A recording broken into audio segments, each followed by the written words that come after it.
Assalamualaikum warahmatullahi wabarakatuh. Perkenalkan, saya Ahmad Zaki dari Sekolah Tinggi Ekonomi Islam SEBI, jurusan Akuntansi Syariah. Di sini saya akan mereview salah satu jurnal yang berjudul Pengaruh Kualitas Informasi Akuntansi, Akuntabilitas, dan Transparansi Penerimaan Zakat.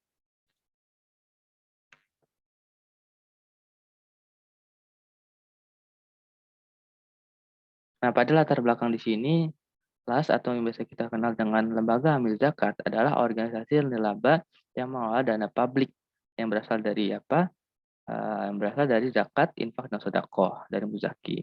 Nah, kemudian dana tersebut disalurkan kepada masyarakat gitu ya dalam berbagai kegiatan tentunya seperti ya bantuan pendidikan, kesehatan, modal usaha dan sebagainya. Nah, karena las di sini dipercayakan oleh muzaki atau orang yang bayar zakat, maka harus ada pertanggungjawabannya nih dalam pengelolaan zakatnya, yaitu berupa laporan keuangan yang transparan dan akuntabel. Nah, dalam penelitian sebelumnya juga dijelaskan bahwa pertanggungjawaban laporan keuangan LAS ini bukan hanya kepada masyarakat saja, tapi di sini dikatakan bahwa ditujukan kepada masyarakat, negara, Nabi Muhammad SAW dan Allah Subhanahu Wa Taala. Karena kita sebagai seorang Muslim gitu ya, tentunya semua hal yang kita lakukan di muka bumi ini pasti ada pertanggungjawabannya. Kemudian untuk undang-undang yang tentang pengelolaan zakat itu sebelumnya pernah diatur oleh Undang-Undang Nomor 38 Tahun 1999. Nah, kemudian digantikan oleh Undang-Undang Nomor 23 Tahun 2011. Selanjutnya, sini dikatakan oleh Institutik tahun 2013 agar laporan keuangan dapat dipertanggungjawabkan dan transparan, maka diperlukan adanya standar akuntansi yang mengaturnya. Nah, untuk saat ini standar akuntansi yang mengatur tentang akuntansi zakat dan infak atau sodako itu diatur oleh PKK 109.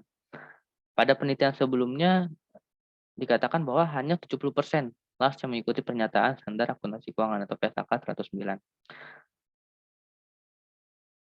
Nah, penelitian tentang pertanggungjawaban laporan keuangan zakat ini tuh masih sedikit gitu ya jumlahnya. Jadi masih sangat eee, memungkinkan kita untuk mempelajari tentang hal ini gitu. Nah, untuk akuntabilitas dan transparansi laporan keuangan, prinsip akuntabilitas itu memastikan masyarakat memiliki kesempatan untuk mengetahui siapa dan bagaimana keputusan dibuat dan alasan yang mendasarinya, sehingga masyarakat bisa memiliki kesempatan untuk mendapatkan informasi dari perusahaan tersebut. Nah, kemudian sedangkan untuk prinsip transparansi itu bisa menjadi kontrol masyarakat terhadap organisasi pengelola zakat tersebut. Sehingga transparansi dikaitkan dengan akses masyarakat untuk mendapatkan informasi sebanyak-banyaknya. Kemudian akuntabilitas media atas laporan keuangan. Nah, secara umum prinsip akuntabilitas LAS harus memenuhi standar akuntansi umum, yaitu diantaranya ada akuntabilitas, auditable, dan kesederhanaan.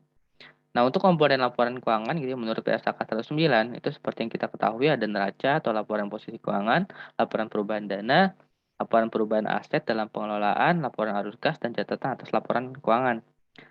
Kemudian untuk laporan posisi keuangannya, laporan posisi keuangan itu menurut PSAK 109 di sini menyajikan akun-akun dengan klasifikasi diantaranya ada aset lancar, aset tidak lancar, kewajiban jangka pendek, kewajiban jangka panjang, dan saldo dana. Nah, untuk saldo dana di sini itu disajikan secara terpisah gitu ya, antara dana zakat, dana infak atau sedekah, dana amil, dan dana non halal. Kemudian untuk penerimaan dana zakat, infak dan sedekah, nah penerimaan dana zakat las ini berupa zakat, infak, dan sedekah. Nah, di sini bisa berupa uang ataupun barang gitu ya, dan juga bisa melalui transfer bank ataupun setoran tunai. Nah, penerimaan zakat ini diakui pada saat diterimanya aset tunai atau non tunai. Kemudian zakat yang diterima dari donatur itu dicatat sebagai tambahan dana zakat.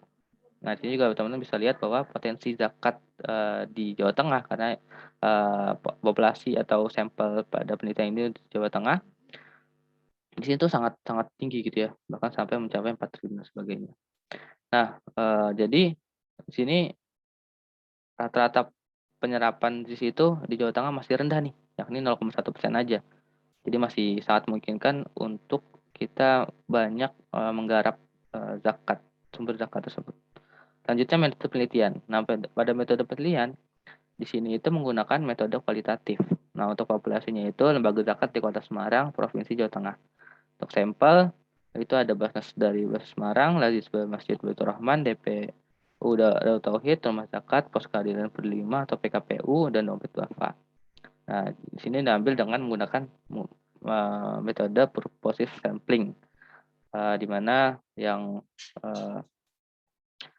penerimaannya itu yang terbesar dan juga distribusinya juga yang terluas gitu ya. Kemudian data penelitian itu menggunakan data primer dan data sekunder. Untuk teknik pengumpulan datanya, pada data primer itu menggunakan kuesioner, observasi, dokumentasi, dan angket. Untuk data sekunder itu ada laporan keuangan, publikasi, dan SOP. Nah, analisis hubungan sebab akibat antar variabel yang ada dalam paradigma penelitian ini itu dilakukan dengan menggunakan analisis regresi berganda. Kemudian selanjutnya ada hasil dan pembahasan. Nah, untuk habitus